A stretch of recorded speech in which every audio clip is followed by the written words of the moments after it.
زانی لڑکی سے نکاح کیا جا سکتا ہے جس نے توبہ کر لی ہو، جبکہ قرآن میں آیا ہے کہ زانی مومن پر حرام ہے۔ علی دہلی، زانی لڑکی مومن پر حرام ہے۔ وہ جو زانی لڑکی مومن پر حرام ہے نا، قرآن میں آتا ہے وَحُرِّمَ ذَلِكَ عَلَى الْمُؤْمِنِينَ، اس آیت کا یہ مطلب نہیں ہے جو آپ سمجھیں۔ وَحُرِّمَ ذَلِكَ عَلَى الْمُؤْمِنِينَ جو قرآن مجید میں آیا ہے کہ زانی کی رغبت زانی عورت کی طرف، اور زانی عورت کی طرف رغبت بھی صرف زانی مرد ہی کی ہوتی ہے، تو اس چیز کو اللہ نے حرام قرار دیا کہ کسی سے محض زنا کی بیس پر اس کی طرف رغبت کرنا یہ جائز نہیں ہے۔ باقی زانی لڑکی سے نکاح جائز ہے اگر اس نے توبہ کر لی ہو تو جائز ہے، اس میں کوئی حرج نہیں ہے۔ البتہ مشورہ کیا ہے، کیا دیا جائے گا، مشورہ ایک الگ چیز ہے۔ میں صرف شرعی مسئلہ بتا رہا ہوں۔ مشورہ گھر والوں سے چھپ کر نکاح کرنا، نکاح پر نکاح کرنا۔ ہائے ہائے ہائے، میری دوست ایک لڑکے کو پسند کرتی ہے، لڑکا بھی اسے پسند کرتا ہے، شکر ہے، گھر میں بھی بتا چکے ہیں، الحمدللہ، گھر والے بھی رشتے سے راضی ہیں، سبحان اللہ، کتنے خوش قسمت لوگ، لڑکا بھی لڑکی کو پسند، لڑکی بھی لڑکا کو پسند، گھر میں بتا بھی دیا، گھر والے راضی بھی ہیں، رہ گیا آگے مسئلہ ہے۔ لیکن لڑکی والوں نے کہا ہے کہ لڑکا جب تک سیٹل نہیں ہو جاتا تب تک نکاح نہیں کر سکتے۔ تو سیم آپ کا قصہ معلوم ہے، یہ ہمارا جو کیمرہ مین ہے نا، اس کے بھی یہی کیس ہے، لڑکا اور لڑکی چاہتے ہیں کہ چھپ کر نکاح کر لیں تاکہ کسی گناہ میں نہ پڑے، کیونکہ ان کی بات چیت چلتی رہتی ہے، کیا ایسا کرنا جائز ہے؟ نیز اگر نکاح کر لیا تو کیا بعد میں گھر والوں کے سامنے دوبارہ نکاح کر سکتے ہیں؟ ہاں، نکاح تو ہو جائے گا، بعد میں گھر والوں کو دکھانے کے لیے دوبارہ بھی نکاح ہو سکتا ہے، لیکن میں مشورہ نہیں دیتا۔ شرعی لحاظ سے تو جائز ہے لیکن مشورہ میں نہیں دیتا، کیونکہ بعض دفعہ لڑکا لڑکی چھپ کے نکاح کر لیتے ہیں، بعد میں کوئی ایسے عیب سامنے آتا ہے لڑکے کا، ایسے کیسز میرے پاس آ چکے ہیں نا کہ ایک لڑکا لڑکی نے چھپ کے نکاح کر لیا، بعد میں دونوں کے والدین کا موڈ آف بدل گیا، انہوں نے کہا نہیں ہم نے یہاں نہیں کرنی، کوئی بات سامنے آ گئی، اب انہیں پتہ ہی نہیں ہے، دونوں کم وقت چھپ کے نکاح کر کے بیٹھے ہوئے ہیں اور ان میں ریلیشن بھی ہو چکا ہے، لڑکی کنواری بھی نہیں رہی ہے، اب وہ لڑکی گھبرائی ہوئی ہوتی ہے کہ میں اس سے ڈیورس لوں گی، اور وہ ڈیورس دے نہیں رہا ہوتا، 10 قسم کے ٹینشنیں کھڑی ہو جاتی ہیں۔ تو اس لیے مشورہ یہ ہے کہ ایسا کام نہ کریں،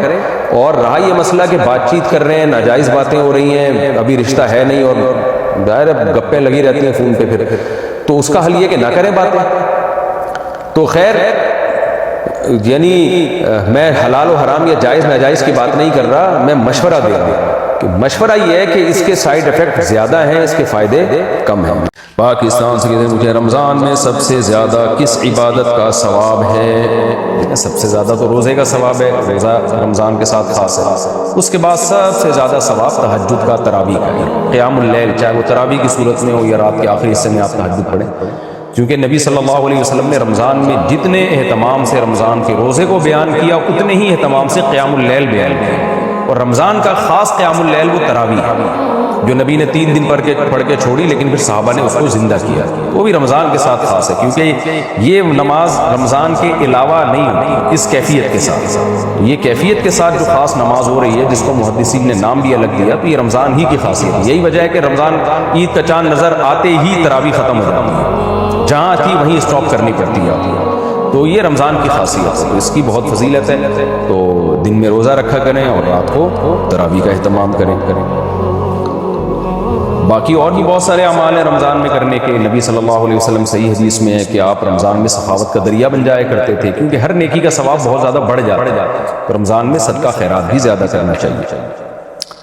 کی وجہ سے روزہ توڑنا، بعض لوگوں کو روزے کی حالت میں بھوک کی شدت سے معدے میں شدید درد ہو جاتا ہے یا بھوک ناقابل برداشت ہو جاتی ہے، ان کے لیے روزہ چھوڑنا یا توڑنے کا ایک حکم بیان فرما دیں۔ نعیم شاکر ملتان سے۔ دیکھو، بھوک کی شدت سے اگر معدے میں واقعی درد، تکلیف اور درد شروع ہو گیا تو درد ہونا ایک بیماری ہے، اس درد کو ختم کرنے کے لیے وہ روزہ